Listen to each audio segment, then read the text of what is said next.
My topic is one-child policy in China. So the first is introduction to the topic. In the late 1970s, China's population was rapidly approaching 1 billion, and the government headed by Deng Xiaoping began to consider many problems brought about by the overpopulations, such as housing and employment difficulties.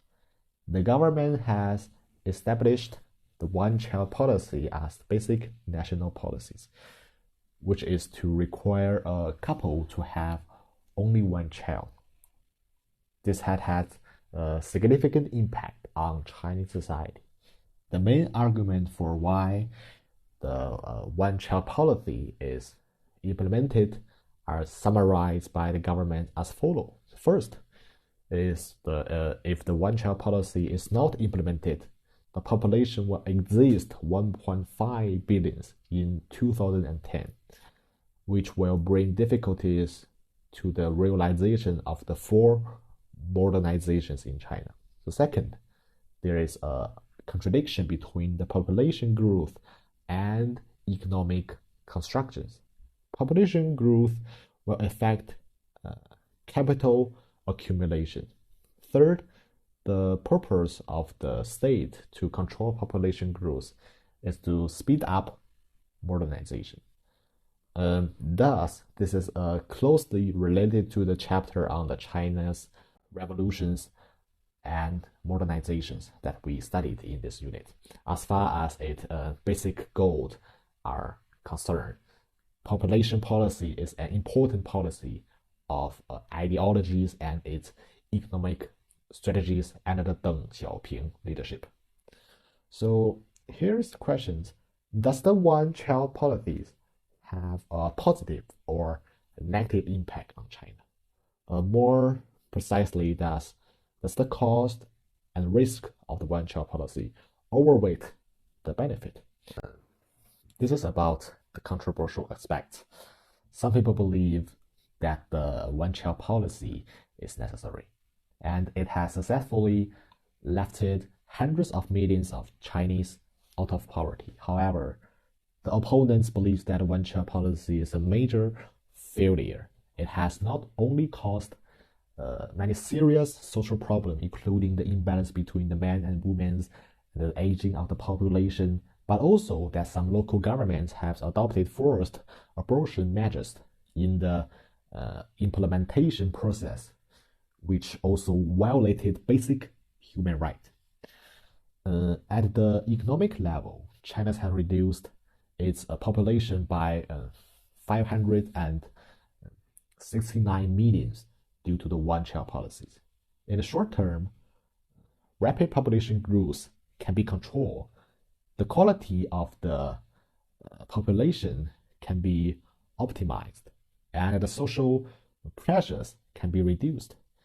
Economist Han Xuehui believe that population as a part of China's policy to promote economic growth has achieved rapid improvement in population quality, thereby improving per capita GNP, per capita national strength, and per capita living standards, and then solving the environmental and resource problem China is facing. Opponents argue that one of the most important economic impact of this policy is the pressures on the economic from an aging population. China's Development Report 2020 predicts that in 2030, the proportion of China's populations over the age of 65 will surpass that of Japan and become the countries with the highest degree of the population aging in the world. Professor Nie Jingbao pointed out that the population aging, the acceleration of the process will definitely lead to a decline in the proportions of the working age population, which will lead to reductions in labor supply. So this will also lead to a decline in labor productivity and a decline in the labor force participation rate of China's population. Over the past 40 years of the China's reform and opening up, the reason for the rapid economic growth in China is the demographic dividend. But as the growth rate of working age population slows, it is expected that there will be fewer and fewer working age populations in the future. From my opinion, although one-child policy obviously limit the speed of population development, but a slowdown in population growth can be addressed by improving education level rather than simply set one-child policy. The cost and risk of one-child policy overweight the benefit. Demographers say that around the world, fertility rate generally decline as wealth and women's education rates. Demographer Hansel Denton said that if women have a choice and have the opportunity to study and work, they will choose a small family. Many rich countries are more worried about population shrinking than population growth. Some countries are already trying to encourage families to have more children. The more developed the country is, or the higher the education level, the lower the fertility willingness and fertility rate. Judging from the nearly 200-year history of human industrial civilizations, the decline in the birth rate is inevitable for economic and social development.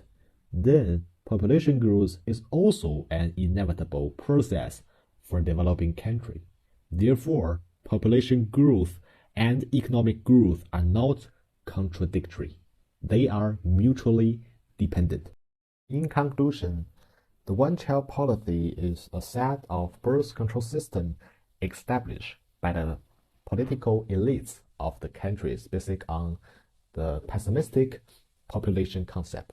Well, it has obviously controlled population growth, but it has also caused many serious effects. The negative effect of this policy has become stronger and stronger, and it will affect many generations in China. Here is the reference list. Thanks for listening.